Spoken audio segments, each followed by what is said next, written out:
আজকে দাদা হুজুরের সিলসিলা যদি ক্ষতি করতে হয়, দাদা হুজুরের দরবার যদি শেষ করতে হয়, আপনারা করছেন না, আমরা নিজেরাই করছি।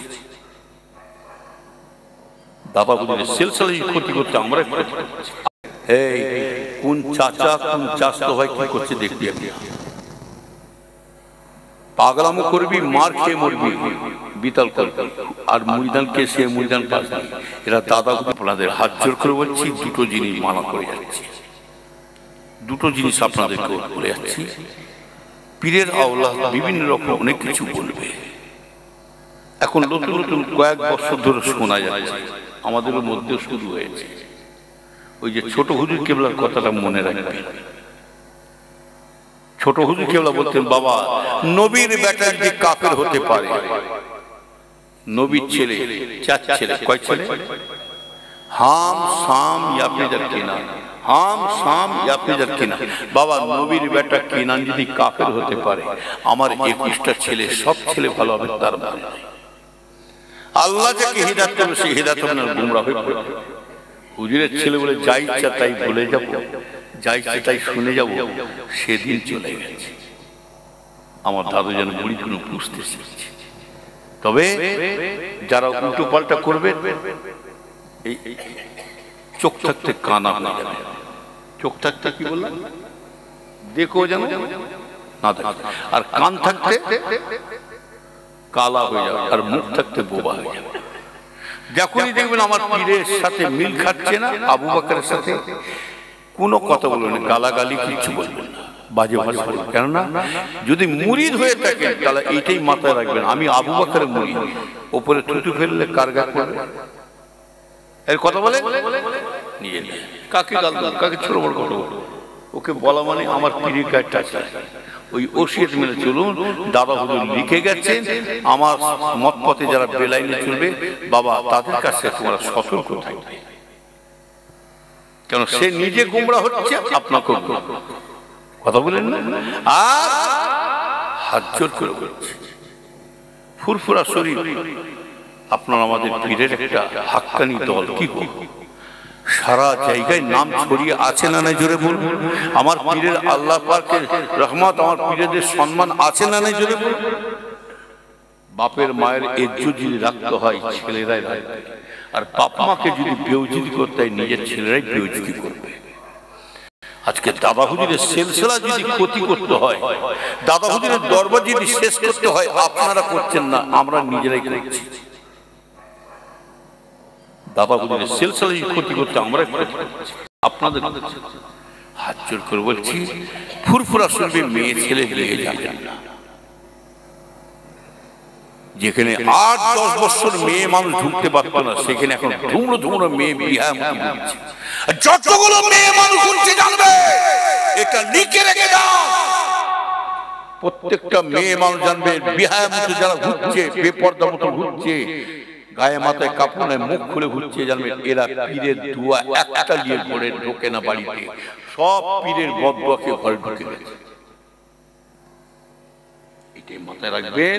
যেখানে 8-10 বছর মেয়ে মানুষ ঢুকতে পারতো না, সেখানে আমরা হুজুরদের ছেলেরা হুকুম দিচ্ছি, আসো মেয়ে মানুষ আসে। তার মানে কি বুঝতে পারছেন না? ফাঁক কল খুলে দিচ্ছে। টাকা তো মেয়েদের কাছে, আপনাদের কাছে আছে না? টাকা তো মেয়েদের কাছে আছে। বুবু নানি ভালো আছে, খালা। মেয়েটা ভাবছে হুজুর খুব ভালোবাসে, কেন ভালোবাসছে বুঝতে পারেন না। একটা মুরগি 7বার জবাই করে, একটা মুরগি কথা বুঝতে পেরেছে। আপনার পীরের সম্মানটা রাখবে। সিলসিলার দায়িত্ব শুধু আমাদেরকে দেয় না, আপনাদেরকে দিয়ে গেছে। যাদের তারা ক্ষতি হবে তার কাছে সরে থাকবে। আমার কথা শুনে কেউ রাগ করলেন নাকি? যদি কোনো রাগ করছেন, আল্লাহ মাফ করবেন। আল্লাহ দেখার পরে আবার দেখা হবে। ওই জন্য ফাঁকে বেরোয়, সত্যি করে বলছি, ফাঁকে বেরোয়নি। আমি একটা দিন খালি বৈঠকখানে বসে, আগে বেরোতাম, আর বেরোয় না। আমার ছেলে আবুজারকে নাম শুনেছেন নিশ্চয়, ওই একটা ছেলে। আমার ছেলেকে আপনার পার্সোনাল লুকিয়ে জিজ্ঞেস করতে, তোমার আব্বা কি বলে গেছে। আমার ছেলেকে পার্সোনাল জিজ্ঞেস করতে, ওকে বলেছি একটা কথা, এই কোন চাচা কোন চাচতো হয় কি করছে দেখবি, আপনি পাগলামো করবি, মার খেয়ে মরবি, বিতাল করবি। আর মুড়িদান কে সে মুড়িদান পাসনি, এরা দাদাগুলো ছাড়া কাউকে চেনে না। কি পাগলাম করবি, শেষ করে দেবে। বাপকে দেখতে পাবি না, বাপকে দেখতে পাবি নি, শুনে রেখে দে। যা তোকে একটা জায়গায় ঠেলে দিচ্ছি, আল্লামা পীর কালিমুল্লাহ ভাই সাহেব, বড় ভাইয়ের নাম শুনেছেন কালিমুল্লাহ? বিশেষ করে কি জানেন, বড় কষ্ট হয় বড় ভাই সাহেব চলে যাওয়ার পর থেকে ফুরফুরা শরীর যেন ওলট পালট হয়ে গেল, পুরো যেন ওলট পালট হয়ে গেল। কি নিয়ামত ছিল আমাদের, আমার ভাইজান। ওই জন্য আমার ছেলেকে বরচাচার হাতে, যা তো বরচাচার হাতে বায়াত করে দিচ্ছি, বরচাচার নিয়মে চলবি। যা বরচাচার নিয়মে চলবি। তোর বরচাচার নিয়মটা হলো ছোট দাদুজান, তোর দাদুজানের নিয়মে চলবে। কি ভালো হলো না খারাপ হলো? কথা বলে বলেছি, যে কাঠ খাবে, আমাদের একটা সম্মান আছে, তোর দাদুজানের সম্মানটা বাঁচিয়ে কাজ করবে। কথা বলে যাই হোক, ওই জন্য ফাঁকে বেরোয়, এই একটা দিন ফাঁকে বেরোই, বৈঠকখানে বসি, মাদ্রাসার ছেলেরাই দেখতে পাই, আমাকে জিজ্ঞেস করবো। শুক্রবার ছাড়া ঘর থেকে বেরোয় না, আগে বসতাম, ফেতনায় জড়িয়ে দেবে। সম্মান যদি রাখতে চান, যত পারবে এড়িয়ে চলবার চেষ্টা করবে। কথা বলেন, সব থেকে বড় দুশ্মন জন্মের নিজের লোকেরা, ঘর শত্রু। যাই হোক, আসুন এই সভাটা খুশি লাগে, কেউ চলে যাবে না। উস্তাদের নামটা রাখতে হবে, পীরের হুকুম দিয়ে রাখতে হবে। কতটা সুবিধা নেই। আমি বায়াত মানে কি, আমার পীরের কাছে আমি বিক্রি হয়ে গেলাম, আমার পীরের অনুকরণ আমাকে চলতে হবে। আমি সর্বদিনই আমার পীরকে দিয়ে দিয়েছি। কথা বললাম না, পীর যখন যাবে আগে, সবার তার সামনে যাবে, বিয়া দিবে, কিছু না করতে পারে। পীর ওলিদের, আলেমদের, বাপ মা, চাচাদের, মুরব্বীদের সম্মান দিয়ে কাজ করবেন, ইনশাল্লাহ দেবেন আল্লাহ আপনার ইজ্জত বাড়িয়ে দেবে। শুধু নাই, এই আদমের ওসিলায় মরণে পড়ে আল্লাহ আমাদের নাজাতের রাস্তা করে দেবেন। কথা বুঝতে পারছি? যাই হোক, আমার ভাইজান, কেউ উঠে চলে যাবে না, চুপ করে বসে থাকবেন। ভালো। যদি বলে হুজুর মাইকের আওয়াজ আসছে, একটু ঘরে শুয়ে শুয়ে একটু উঠে যায়, মাইকের আওয়াজ আসছে, ঘরে শুয়ে শুয়ে আল্লাহুম্মা আমিন করে নেবো। ঘরে শুয়ে শুয়ে যদি দোয়া কবুল হতো না, তাহলে একটা মুরগির ডিম আর গোলা হতো না। সামিয়ানার মধ্যে যারা থাকবে, আল্লাহ রাসূল বলছেন তাদের উপরে আল্লাহর রহমত বর্ষিত করবেন। কথা বুঝতে পারছেন না? আমার ভাইজান, এই সভাটা করেছেন আল্লাহ কারে। যদি বলে সকলে খুশি তো নাকি? যদি বলো যাদের জলসা তারা খুশি হবে, আমরা কেন খুশি হব? জলসার তাবর কমিটির আজকে তাবর ঠিকান নাই, আমরা আসলে দোয়া নিতে আসছি। দোয়া সকলের জন্য দরকার আছে না নাই? আর দোয়াটা পেতে গেলে ভাগ্যের ব্যাপার। কথা বলবেন না, এই দোয়াটা পেতে গেলে নসিবের ব্যাপার। লাখ লাখ টাকার মালিক হজে যেতে পারে না, এরকম মানুষ আছে না নাই?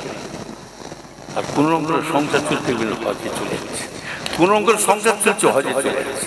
আবার এক একটা হাইসার দেখবেন হজ করে তার জোর ধরে যায়, এরকম মানুষ আছে না? একটা হাইসার দেখবেন নতুন নতুন হাজি দেখছি না, টাটকা মানে গরম হয়ে বেরোচ্ছে, এমন অভিনয় করবে, বাবা বাবা।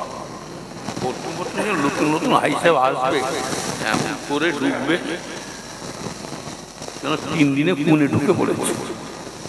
তারপরে এমন রূপ নেবে, তো হজ করেছে দেখছি আরো জোর ধরে গেছে। এমনি ভ্যান ছিল পায়ে ঘোরাতে হলো, এখন ভ্যানের কি ডিগ্রি বেড়েছে বলুন তো? ভ্যাট ভ্যাট ভ্যাট ভ্যাট, ইঞ্জিন মোটর বল, প্যাসেঞ্জার বলছে চেপে আরাম আছে, আবার লাও না, ইটের রাস্তা নিয়ে যাও। আবার ব্রেকে পা দিয়ে করছে, তার মানে ইঞ্জিন ম্যানকে মোটর ভ্যানকে ভয়ও নেই, ভরসা। তার মানে মনে করবেন না, এখনকার হাই সাহেবের ভয়ও নেই, ভরসা নেই, কখন যে বিপদ ঘটাবে। আল্লাহ জলসা কারো ব্যক্তি আপনার মায়ের বাপের সব এসে করেন, দাওয়াত যদি না আসে দেন, আমি খেতে আসি। মসজিদ কারো বাবার সম্পত্তি নেই। যে বলবে মসজিদ আমার, ফতোয়াটা জেলে নেবে, ওই মসজিদে নামাজ পড়া না যায়। মসজিদ হলো ওয়াকফে লিল্লাহ, ওয়াকফে আওলাদ, ওয়াকফে